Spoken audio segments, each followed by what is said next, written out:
Fala aí, galera da internet, tudo bem? Tudo tranquilo, pessoal? Vamos à continuação da aula sobre realismo, né? Estou analisando aí Memórias Póstumas de Brás Cubas, dando um resuminho, claro. Vamos lá. Então, esse burguês desprezível, Brás Cubas, tudo aquilo que você não deve ser na sua vida, tá? A propósito, falar um pouquinho sobre os amores dele. O Brás, ele conhece a Virgília. Na ocasião, o pai queria, inclusive, que ele se casasse com a Virgília, que ele tivesse uma carreira política, ele ignora tudo isso. Acaba que o Lobo Neves casa com a Virgília, ele fica meio mordido, né, com isso, fica mordido na sua vaidade, digamos assim.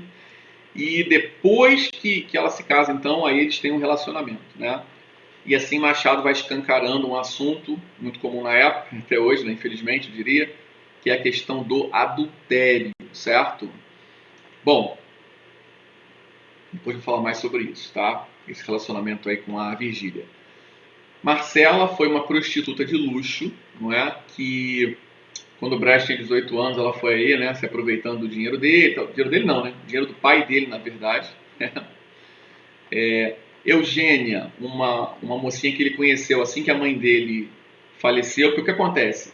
Quando o pai do Brás começou a ver os gastos, né, com a Marcela e tal, deu um corte, mandou o filho para a Europa, né, porque esse era o castigo para a burguesia da época, né, vai para a Europa estudar. Ele foi, estudou direito, voltou porque a mãe, né, havia falecido, porque por ele ia ficar curtindo lá a Europa.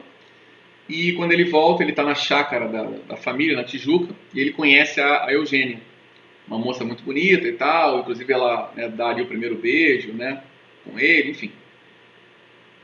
E ele fica encantado, só que ele vê que são pessoas humildes, né? São pessoas pobres, digamos assim, e ela tem um defeito físico, né? Ela é coxa, como fala aí, né? Ela tem uma perna mais curta do que a outra. E ele acaba rejeitando essa ideia de se casar com ela por conta disso. Eulália, já o Brás, né, bem mais idoso, ele busca essa menina para ter um filho, basicamente é isso, né? Ele quer dar continuidade à vida dele, digamos assim, ele não está vendo muito sentido para a vida dele, acaba que ela morre, né, e ele não consegue também ter o filho. E a Virgília, que de fato foi o grande amor da vida do Brás Cubas, tá?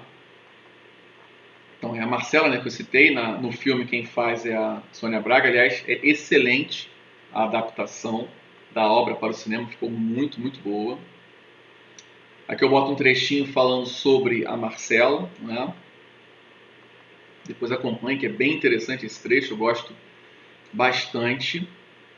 Okay, bem resumidamente, quando os presentes vão acabando, a Marcela meio que, né, dá um chega para lá nele, e aí o Brás acaba se endividando para agradá-la, né? Ela finge que vai jogar o colar fora. Ela fala assim, um dia quando nos separarmos, pois isso é uma ameaça, né? Não é se nos separarmos, é quando. Então ela fala, é como quem dissesse, ó, a grana tá pouca, né, os presentes estão poucos, esse amor vai se acabar. E aí ele vai, compra lá o colar, se endivida todo, né? Endivida o pai, na verdade, né? Aí ele fala, para te lembrares de mim quando nos separarmos, disse eu. E ela finge que vai jogar fora e tal, não preciso disso. Aí sorriu, né? Quando ele fala, não faz isso não, ela sorriu e ficou. Então ela acaba manipulando o jovem Brás Cubas, né? A menina coxa, né, que eu citei já. Esse fragmento, inclusive, é um fragmento de humor negro, né, um humor politicamente incorreto, eu diria. Professor, não entendi. Você está falando então que Machado fazia um humor politicamente incorreto? Sim, mas fazia em que sentido, né, em que medida? Para criticar o burguês daquela época. Então, na verdade, ele está criticando o comportamento do Brás Cubas, tá? Ele fica, né? Por que coxa se bonita? Por que bonita se coxa? Ao pé da minha Vênus manca. E ela, creio que ainda se sentia melhor ao pé de mim, né? Aquela coisa toda. Dona Eusébia vigiava-nos mais pouco, temperava a necessidade com a conveniência. Olha aqui Machado analisando o comportamento humano, né? Observe, a Dona Eusébia, que é a mãe da menina, da Eugênia, ela vigiava os dois porque ela não queria, claro, que eles tivessem, por exemplo, uma relação sexual antes do casamento, senão ele não ia se casar. Mas ela não vigiava muito para deixar rolar um clima ali entre eles, porque para ela seria interessante que a filha se casasse com alguém com grana, certo? Ainda mais casar uma filha que tinha um problema físico e que certamente por isso seria rejeitada por muitos pretendentes. Tá? Então, esse jogo aí dos interesses é sempre muito bem analisado por Machado de Assis. Aí fala do primeiro beijo dela. Olha aqui a ciência da época, né, influenciando. Não podias mentir ao teu sangue, à tua origem. Então ele vai julgar a personagem devido à origem humilde dela, tá? Ele, eu digo o narrador, né, não o Machado. Rola o primeiro beijo deles, a mãe chega, né, vê aquilo tudo, finge que não vê, enfim. E no final ele termina com esse humor politicamente incorreto. São os tropeços da vida. Assim, ó, nesse fragmento aqui, Machado já trabalha a ideia de uma mulher dominadora, manipuladora, mas vou falar mais sobre isso quando eu analisar a grande obra Dom Casmurro, tá? Aí Virgílio, o grande amor da vida do Brás. A Eulália, né, que faleceu antes de dar um filho a ele, digamos assim. E o Brás Cubas repita esse personagem lamentável, um burguês aí, na pior acepção da palavra, tá? Tá vendo? Inútil, entediado, incapaz de qualquer ação significativa, né, importante. Pois bem, vamos falar agora da grande obra Dom Casmurro, que teve uma adaptação de minissérie para a Globo chamada Capitu. Excelente obra. Sempre que eu posso, eu mostro aos meus alunos. A galera adora essa minissérie e eu, claro, fico muito feliz com isso, né? De até alunos que me procuraram, pô, professor, eu tive interesse agora em ler o livro, mesmo, né, já viram toda a história? Eu tive interesse em ler o livro. Uma aluna, né, há pouco tempo falou, pô, professor, eu tinha esse livro há um tempão lá em casa, não tinha interesse de ler, honestamente, mas aí, depois do que o senhor falou em sala, então eu vi a minissérie, pô, gostei, agora eu tô lendo o livro, minha mãe até mandou agradecer. Fantástico, né? Bom, vamos a um resumo aí, tá? De Dom Casmurro, essa obra tão enigmática até os dias de hoje. Aqui são imagens da minissérie. Muito que bem. Vamos lá, deixa eu resumir aqui para vocês. Coloquei várias imagens. Aqui eu faço uma análise da obra, tá? Veja, o Bentinho, não é? O Bento Santiago, ele era um menino de uma família rica, né? Uma família com grana. A mãe tinha vários imóveis alugados no Rio de Janeiro. E ele foi criado muito próximo à família da Maria Capitolina, a famosa Capitu. Até aí, tudo ok. Eles ali na faixa dos 14, 15 anos, eram amigos, tá? Só que começou a surgir um interesse ali que ia além da amizade, eu diria, né? Começou a haver um envolvimento sentimental, emocional diferente. Pois bem, até aí, tranquilo. A questão é, a mãe do Bentinho havia perdido um filho, né? E ela prometeu que o próximo filho que vingasse seria padre. Então a mãe mandou o garoto para o seminário. Caramba, acabou separando, né, esse casalzinho aí, digamos assim. Mas eles fazem um juramento que eles vão casar e o livro todo, né, basicamente, são as tentativas do Bentinho de sair do seminário para se casar com a Capitu. Então ele tenta de várias formas, tenta articular de várias maneiras, enfim. Ele finalmente consegue, né, sair do seminário e casa-se com, vai estudar direito e casa-se com o Capitu. Se fosse uma obra romântica, fim, né? O casamento tem como solução dos problemas. Só que uma obra realista, o casamento nem sempre é a solução dos problemas, tá? O que acontece? Ele se casa com a Capitu, ok. O Escobar, que foi um grande amigo dele no seminário, também sai do seminário e casa-se com Sancha, que era quase irmã de Capitu, era muito amiga de Capitu. Até aí, beleza. Os dois casais são muito amigos. Sancha e Escobar têm uma filha, não é? Dali a um tempo, o Bentinho e a Capitu têm um filho, que é o Ezequiel. Gente, até aí, tudo tranquilo. Os casais amigos e tal, fazendo planos, né? Só que o Escobar nadava muito bem. Ele estava nadando no mar, na praia do Flamengo. E o mar estava muito revolto e ele acabou morrendo, né? Aí muitos alunos perguntam, pô, professor, como é que ele morreu? Ué, como carinhosamente dizia minha avó, ô rapaz, né, para não falar outra coisa, o mar não tem cabelo, né, cuidado, quer dizer, não tem onde você se agarrar, né, o mar é muito traiçoeiro, é perigoso, enfim. Então ele morre. No velório desse grande amigo,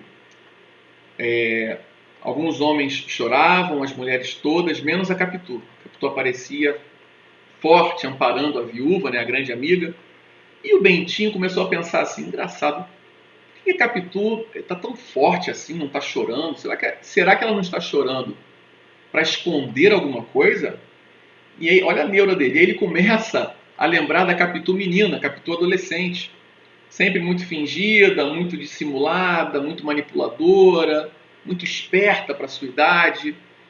E aí ele passa a lembrar daquilo e tal, e ele pensa, caramba, será que ela está me escondendo alguma coisa? Será que ela tinha um caso com o meu melhor amigo? E aí ele olha para o filho deles e fica olhando e fala assim, caramba, esse menino, quando anda, é igualzinho ao meu amigo. O modo de falar, de sorrir, até os olhos, né, o modo de olhar é igual ao meu amigo. Mas o meu filho também gosta de imitar as pessoas, mas... E ele começa, né, essa coceira de um possível chapéu viking, ele fica, né, remoendo aquilo, enfim. Ele vai pro escritório, ele compra veneno, aí mega spoiler, né, não tem jeito, ó. Vai pro escritório dele, bota o veneno no café e começa a escrever carta de suicídio. Madrugada inteira ali e tal. Quando chega de manhã, o filho vem, papai, vamos à missa, está na hora e tal. Aí ele fala assim, meu filho, você já tomou café? O menino fala, já tomei e tal. Aí ele pega e chega, tome outro. Ah, papai, tome outro. Não, papai, tome outro aqui. Aí, papai, eu não quero isso. Ele joga fora o café, o Bentinho, começa a chorar. Aí, que foi, papai, que foi? Aí ele abraça e fala assim, você não é meu filho. Quem vem chegando? Capitu. Eita. Niki. Capitu escuta aquilo, acabou o casamento ali. Acabou ali mesmo, né? Ela fica revoltada com essas desconfianças do marido.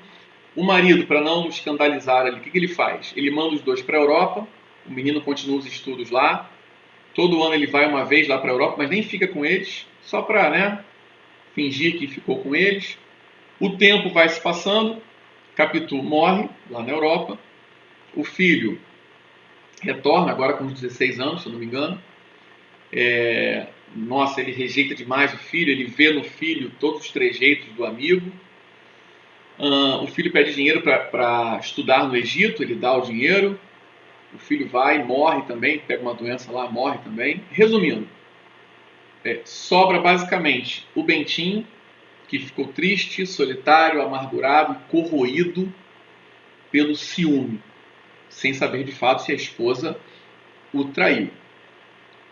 Gente, falei, claro, bem resumidamente, tá? A obra é muito interessante, é muito densa, há referências a Shakespeare, a Bíblia, a várias outras obras, enfim.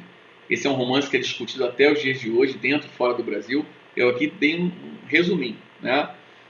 Pois bem, qual é a grande questão aí da obra Dom Casmurro? Não se sabe até hoje se a Capitu traiu ou não traiu o Bentinho. Por quê? Porque quem nos conta a história é o Bentinho. Ou seja, ele é um narrador personagem. Então ele vai trazer somente a visão dele. Percebe? Por exemplo, casal de amigos, tá? Aí esse casalzinho de namorados se separou. Você vira pro seu amigo e pergunta, pô, cara, o que houve? Aí ele fala, pô, a garota era chata, era ciumenta, pô, não aguentei e tal. Tá. É verdade isso? Você pode afirmar que isso aconteceu? Óbvio que não, concorda? Porque você só ouviu um lado da história, você não ouviu a versão dela. Da mesma forma, o Bentinho, ele dá a visão dele.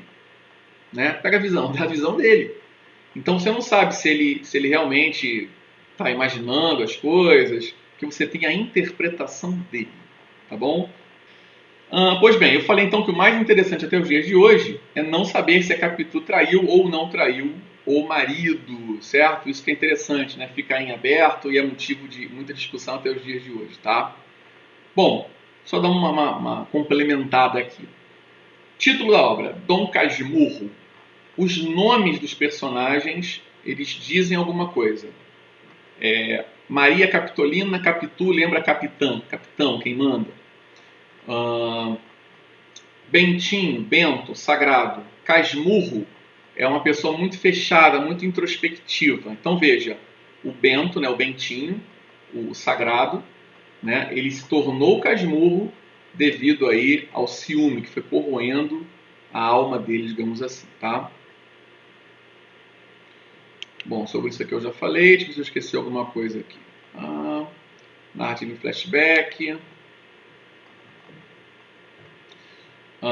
Lembrando, tá? Não se pode confiar em um narrador personagem, porque ele está trazendo a visão dele. Então só temos a visão dele, nós ficamos limitados. Deixa eu ver se eu esqueci alguma coisa. Aqui eu vou, né, pormenorizando os elementos da narrativa. Tá? Tem uma análise aí bem legal. Clássico, né? Olhos de cigana oblíqua e dissimulada, que é uma descrição do José Dias, que é um empregado lá da família do Bentinho, um cara mega interesseiro, bajulador. E olhos de ressaca, isso ficou muito marcado quando se fala na Capitu, né?